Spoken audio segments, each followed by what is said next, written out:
Hi, my name is Dr. Kelly Robinson. I'm a marine ecologist who specializes in jellyfish here at the University of Louisiana at Lafayette.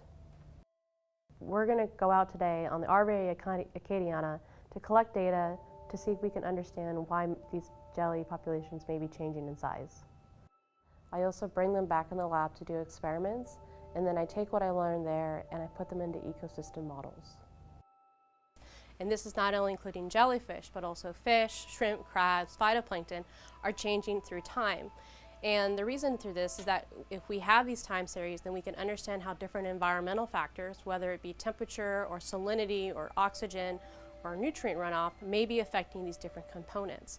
And so the scientists need help, not only from citizens, to let us know when you see phytoplankton blooms or when you've seen jellyfish off your docks, but also we just need more scientists, because the more people that we have monitoring our oceans, the more information we'll have and the closer and more quickly we can get to answers.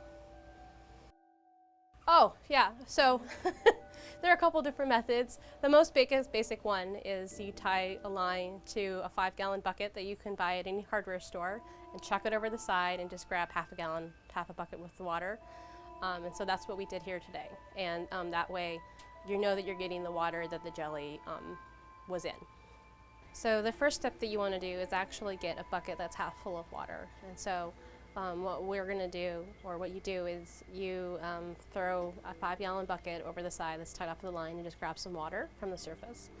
And then the next step is you're going to have 2 people, and one of them is a spotter and the other one holds the net. So the spotter's job is to look for jellyfish that are at the surface, and so they keep their eye out, and as soon as they spot one, they point to it like a man overboard drill, and they just keep pointing at it. And the person who has the dip net then focuses on that point in the water and tracks the jelly. And so in coordination with the boat captain, who tries to drive as close as possible to it, the dip netter then scoops the jelly out of the water and puts it into the bucket that you've already filled with water. After we put the jellyfish in the bucket, we're going to take measurements. And one of the things we do often is take a bell measurement. We go around to different places around our ecosystem and we put a trawl in, and then we bring the trawl up and we count the number of jellyfish that are in that trawl.